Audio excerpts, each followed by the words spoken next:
আপনারা জানেন আমাদের যেই পররাষ্ট্রনীতির ক্ষেত্রে আমাদেরকে শুধু একটি দেশের দাস বানিয়ে রাখা হয়েছিল, যেই দাসের মূল্যস্বরূপ আমার ভাই বোনদেরকে খুন করে ভারত সরকার খুনি হাসিনাকে আশ্রয় দিয়েছিল। কিন্তু আমরা গণ অভ্যুত্থান পরবর্তী বিশ্ব মঞ্চে নতুনভাবে বাংলাদেশকে হাজির করতে চাই। বিশ্ব মঞ্চে বাংলাদেশের যে সম্ভাবনা রয়েছে, তরুণ প্রজন্মের যে সম্ভাবনা রয়েছে, আমাদের নারীদের যে সম্ভাবনা রয়েছে, বাংলাদেশের বৈচিত্র্যের যে সম্ভাবনা রয়েছে, বাংলাদেশের কৃষ্টি কালচারের যে সম্ভাবনা রয়েছে, বাংলাদেশের মুসলমানদের যে সম্ভাবনা রয়েছে, বাংলাদেশের ইসলামিক জনগণের যে সম্ভাবনা রয়েছে, সেই সম্ভাবনাগুলো আমরা বিশ্ব মঞ্চে হাজির করতে চাই। প্রিয় উপস্থিতি, বাংলাদেশ যদি বিশ্ব মঞ্চে হাজির হয়, সেইখানে নতুনভাবে আমরা চিন্তা করব। কোনো দাস ভিত্তিক বিশ্ব মঞ্চে আমরা বিশ্বাসী নয়। আমরা সমতা, ন্যায্যতা, অধিকারের প্রশ্নে কোনো আপোষহীনভাবে বিশ্ব মঞ্চে উপস্থিত হতে চাই।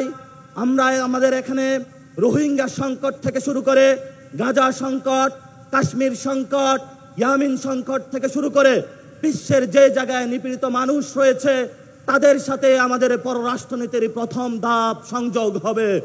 বিশ্বের যারা মুসলিম জননেতা রয়েছে, বিশ্বের যারা নিপীড়িত মানুষ রয়েছে, তাদের সাথে ঐক্যবদ্ধ হয়ে আমরা নতুন বিশ্ব মঞ্চে স্থাপিত হতে চাচ্ছি, বিশ্ব মঞ্চে নিজেদের জয়গান করতে যাচ্ছি।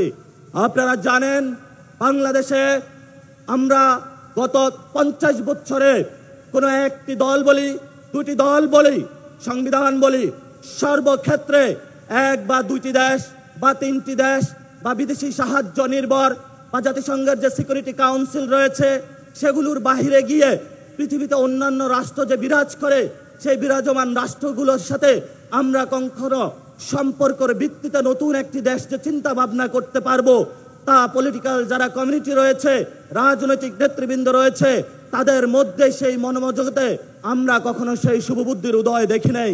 আমরা নতুন বাংলাদেশের জন্ম দিতে চাই বিশ্ব মঞ্চে, যেখানে নিপীড়িত মানুষের সাথে সংযোগ হবে, আমাদের সার্বভৌমত্ব নিয়ে, আমাদের অধিকার নিয়ে, আমাদের নতুন নতুন বয়ান নিয়ে বিশ্বের যেই সিকিউরিটি কাউন্সিল হোক, যেই কোনো মোড়ল আসুক, যদি আমাদের অধিকার প্রশ্ন, আমাদের ন্যায্যতার প্রশ্নে তারা কোনো কথা বলতে চায়, তা ভিত্তিতে আমরা কোনো আপোষ নয়। নতুন বাংলাদেশ, নতুন বিশ্ব মঞ্চ গঠনে আমরা নতুনভাবে আবির্ভূত হব। সংগ্রামী জনতা এবং উপস্থিতি, আপনারা জানেন দক্ষিণ এশিয়াতে আমরা একটি জাতিগত বৈষম্যের মধ্য দিয়ে যাচ্ছি। এখানে দলিতদেরকে নিপীড়ন করা হয়েছে, মুসলমানদেরকে নিপীড়ন করা হচ্ছে, বাঙালিদেরকে নিপীড়ন করা হচ্ছে, বিভিন্ন জায়গায় যারা জাতিগোষ্ঠী রয়েছে তাদেরকে নিপীড়ন করা হচ্ছে। দক্ষিণ এশিয়ার যে শান্তি প্রতিষ্ঠা, আঞ্চলিক সার্বভৌমত্ব রক্ষা, সেখানে বাংলাদেশ নতুন করে এনসিপির নেতৃত্বে নতুনভাবে নেতৃত্ব গ্রহণ করতে চায়। সর্বশেষ যে কথাটি বলবো, আমরা একটি ন্যায্যতা এবং সমতা, মিউচুয়াল রেসপেক্টের ভিত্তিতে একটি ফরেন পলিসি চাচ্ছি। আমরা কোনো দাস ভিত্তিক ফরেন পলিসি চাচ্ছি না। এবং আমাদের যে ভাইরা বিদেশে ডায়াসপোরার মধ্যে রয়েছেন, বিদেশে চাকরি করছে বাইরে এবং বাংলাদেশে রেমিটেন্স পাঠাচ্ছেন, আমরা সেখানে একটি কাব্যিক ভাষায় বলবো। কবি বলেছিলেন, যেখানেই বসন্ত তোমার সেখানেই সীমান্ত আমার। আমরা বলবো, যেখানেই বাঙালি আমার, যেখানেই মুসলমান আমার, যেখানেই বাংলাদেশিরা আমার, সেখানেই সীমান্ত আমার। আমাদেরকে যতটুকু সীমান্ত দিয়েছেন, আমরা যেখানে বাংলাদেশিরা বসবাস করে সবাইকে নিয়ে নতুন বিশ্ব গঠন করতে চাই। আমাদের সাথে থাকবেন। নতুন বিশ্ব মঞ্চে এনসিপির নেতৃত্বে জয়গান হবে, সেই ভরসা রাখুন। পরিশেষে যারা উপস্থিত হয়েছেন, লড়াইটা জারি রাখুন। আপনারা 1 বছর ধরে মাঠে আছেন, কোনো টাকা পয়সা ছাড়া, কোনো তদবির ছাড়া, কোনো টেন্ডারবাজি ছাড়া, কোনো চাঁদাবাজি ছাড়া। আপনারা নিরেট মানুষ। এই পঙ্কিলতা থেকে মুক্ত হয়ে, যদি পাপ থেকে মুক্ত হয়ে আপনাদের এই লড়াই ধরে রাখতে পারেন, ইনশাল্লাহ এই শহীদ মিনার থেকে আমরা গণভবনে গিয়েছিলাম।